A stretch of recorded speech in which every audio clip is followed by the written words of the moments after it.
On ne peut pas parler des familles sans qu'on parle de la composition de la famille. Dieu avait voulu que la famille soit composée de papa, maman et les enfants. Un couple sans enfants, l'homme n'est pas encore père. On peut l'appeler papa, mais il n'est pas encore père. Parce que le père veut dire celui qui porte la sémence. Le père veut dire la source. Le père veut dire la couverture. Et la couverture de la famille. Et celui qui sort de la maison paternelle en ayant attristé le père, il sort seul, il laisse la couverture. Et même sur le plan spirituel, ceux qui quittent leur père avec des désordres, ils sortent seuls. Pendant un temps, ça peut marcher. Il y a des bénédictions qu'on ne peut recevoir que de la bouche du père. Tu ne peux pas recevoir la même qualité de bénédiction paternelle chez un grand frère. Un aîné peut te donner un certain type de bénédiction. Il y a les bénédictions paternelles qui ne sont que l'apanage du Père seul. Numéro 1, la bénédiction qui sort de la bouche du Père, elle est unique. Elle est unique. Tu ne peux jamais la recevoir de quelqu'un d'autre. Si tu veux vivre longtemps, errer, protéger, il faut avoir une connexion véritable avec le Père. Le Père est une source.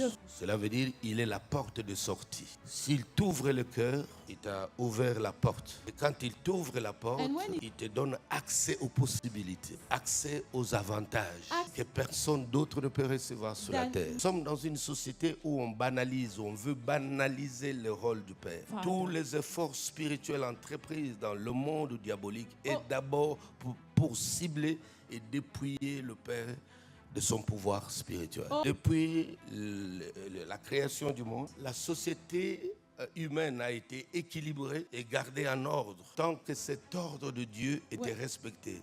Père, source, Père, porte de sortie, sémence, Père, ouverture. Et tant que ces choses étaient respectées, notre société humaine était équilibrée, était en bon ordre. Et le diable, le sachant, depuis des lustres, il s'est toujours battu pour dépouiller l'homme. Je n'entre pas dans vos histoires sociétales là. Je suis un homme de Dieu, je parle des choses que Dieu me donne de parler. Et toutes les lois qui viennent du monde attaquent directement à l'homme ou indirectement. Pourquoi parle-t-on de droit de l'enfant et droit de la femme? Pourquoi on ne parle pas de droit de l'homme en tant que chef de famille? Parce que cet être-là est visé. On veut le dépouiller, imploser la cellule familiale et pour l'atomiser. Malheureusement, ils ont réussi leur coup, surtout par rapport à ce temps de la fin. Mais notre seule référence, ce n'est pas les intellectuels. L'absolu, c'est la parole de Dieu. Celui qui veut vivre doit retourner dans les fondamentaux. Comme ça que Jésus pouvait dire toujours au commencement, cela n'était pas. Le Père est la porte de sortie. Pourquoi je parle de la porte de sortie? Parce que dans le monde spirituel, il y a plusieurs portes. C'est-à-dire que dans chaque nation, il y a toujours une porte. Et il y a un prince, soit démoniaque, qui a les clés, qui détient les clés de cette nation. Pourquoi?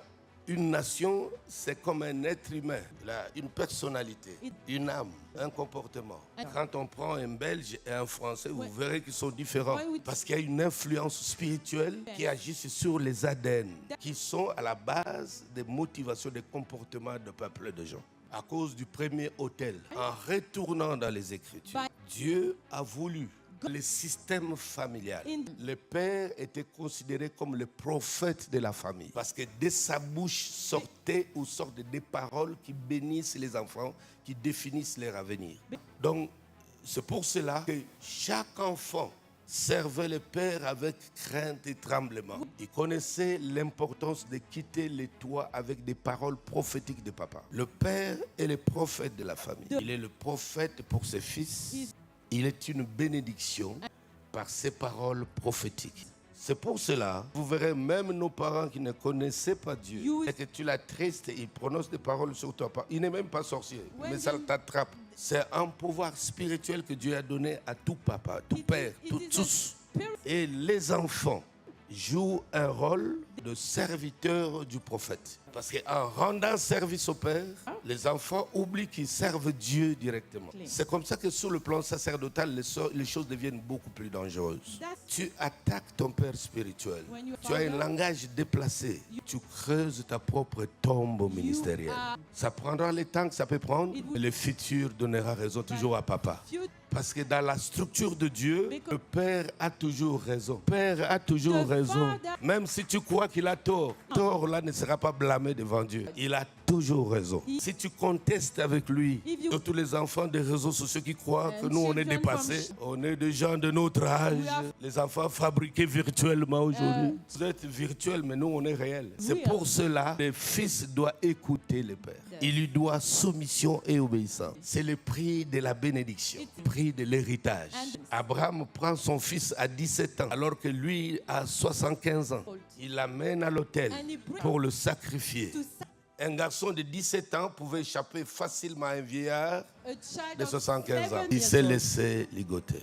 Le vrai fils obéit, mais c'est le rebelle qui s'oppose. Les rôles que Dieu a signés au Père. Le Père donne l'identité. La première identité, c'est le nom. Parce que tout enfant porte le nom que son Père lui aura donné. Si tu me demandes, comment tu t'appelles? Je te dirai, je m'appelle Mutombo Kalombo Léopold. Comment tu sais que tu t'appelles Mutombo Kalombo? Je te dirai, c'est mon Père qui m'a donné une identité, me donnant le nom que je porte. Le Père donne l'identité. Sur le plan sacerdotal, c'est pareil. T'auto-proclamer évangéliste, prophète, apôtre. Il faut que ce soit ton Père qui te donne l'identité. Cette identité va définir la destinée. Cam, Japhet, tu seras. Cam, tu seras l'esclave. Il a défini l'identité et l'avenir. Toi, ton nom sera. Donc chaque nom que nous portons, qui est l'identité des parents, définit largement notre destinée. Abraham, Dieu lui dit, tu es Abraham. Désormais, tu deviens Abraham, père d'une multitude. Qui est le père des multitudes? C'est Elohim lui-même. C'est Dieu qui est le père de plusieurs. Il a transformé l'être humain en divin. 3. Le Père forge une destinée. Jacob a dit à Judas, tu seras le maître de tes frères. Tu tiendras le sceptre de la royauté. Tes frères te célébreront. Tu seras le gardien de tes frères. Ils te célébreront. Ils vont t'adorer. Comment un être humain peut dire des choses si terribles comme ça et la personne devient ces choses-là? Et ça les colle dans le sang. Nous disons souvent ça nous colle à la peau, mais dans le sang. Parce que c'est dans le sang qu'il y a la vie. La vie de l'âme se trouve dans le sang. Et jusqu'à aujourd'hui, tu peux regarder dans la Bible, dans Genèse 49, les bénédictions prophétiques de Jacob. Chaque enfant de Jacob a reçu un nom, une identité. 4. Le Père donne une image prophétique qu'il place dans le Fils. Et il est capable de changer ta position pour l'avenir. C'est pour cela, Jacob amena les 2 enfants devant le Père. Il était étonné de voir un vieux aveugle suivre l'ordre spirituel. Parce que dans le monde spirituel, c'est les seconds qui reçoivent, qui bénéficient de vos héritages et les derniers. Le premier sont le sujet de disputes de 2 mondes spirituels. C'est pourquoi le premier Adam a chuté et les seconds devaient venir. Il fallait les seconds qui veulent achever l'œuvre de la volonté du Père. Le Père est un don qui parle. Quand le Père parle, tu deviens un don. Parce qu'en parlant, il te communique. Tu deviens quelqu'un d'autre. Christ est un don du Père. Comment s'est-il manifesté? Un don qui parle. Il parle aux malades, il parle aux morts, il parle aux eaux, à la terre, plie les choses, animé comme inanimé, que le pouvoir divin céleste anime des choses qui ne s'agitent pas. Le Père est un don qui parle.